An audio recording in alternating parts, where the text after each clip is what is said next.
ಮುಂದುವರಿಯಲಿ. ಯಾರೇ ಬಂದು ಹೇಳಿದ್ರು ಕೂಡ ತುಂಬ ಸ್ಪಷ್ಟವಾಗಿ ಯಾವ ಉದ್ದೇಶಕ್ಕೆ ನಾನು ಈ ಚುನಾವಣೆ ನಿಲ್ತಾ ಇದ್ದೀನಿ ಸ್ಪಷ್ಟ ಮಾಡಿದ್ದೀನಿ ಅವರಿಗೆ. MLA ಆಗಬೇಕು ಅಂತಂತಿದ್ರೆ ಕಳೆದ ಬಾರಿನೇ ಅವರು ಹೇಳಿದಾಗ ಹಠ ಮಾಡಿನ ಚುನಾವಣೆ ನಿಂತಿದ್ರೆ ಶಿವಮೊಗ್ಗ ಜನ ನನಗೆ 100ಕ್ಕೆ 100 ಗೆಲ್ಲಿಸ್ತಿದ್ರು. ನನ್ನ ಉದ್ದೇಶ ಅದಲ್ಲ, ಕೇಂದ್ರ ನಾಯಕರು ಮಾತು ಕೇಳಬೇಕು ಅಂತ ನಾನು ಸಂಘಟನೆ ಅಂಶವನ್ನು ಸೂಚನೆ ಪರಿಪಾಲನೆ ಮಾಡಿದೆ.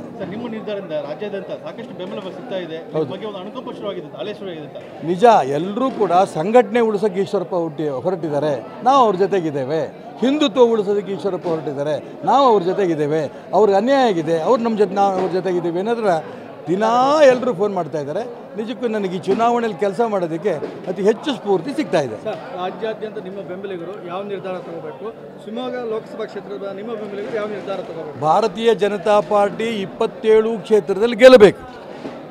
ಶಿವಮೊಗ್ಗ ಲೋಕಸಭಾ ಕ್ಷೇತ್ರದಲ್ಲಿ ನಾನು ಪಕ್ಷೇತರ ನಿಂತಿರೋದು ಪಕ್ಷವನ್ನು ಉಳಿಸೋದಕ್ಕೆ, ಹಿಂದುತ್ವವನ್ನು ಉಳಿಸೋದಕ್ಕೆ, ಸರ್ವಾಧಿಕಾರಿ ಕುಟುಂಬ ಧೋರಣೆನ ವಿರೋಧ ಮಾಡೋದಕ್ಕೆ. ಹಾಗಾಗಿ ಆ ಒಂದು ರಾಘವೇಂದ್ರ ಅವರನ್ನು ಸೋಲಿಸಿ ಭಾರತೀಯ ಜನತಾ ಪಾರ್ಟಿಯ ಅನುಯಾಯಿ ನಾನು. ನನ್ನ ಗೆಲ್ಲಿಸಬೇಕು. ಗೆದ್ದ ತಕ್ಷಣ BJP ಮತ್ತು ನಾನು ಹೋಗೋಣ, ಮತ್ತು ನರೇಂದ್ರ ಮೋದಿ ಪ್ರಧಾನಮಂತ್ರಿ ಮಾಡೋಕ್ಕೆ ಕೈ ಎತ್ತೋದು ನಾನೇ.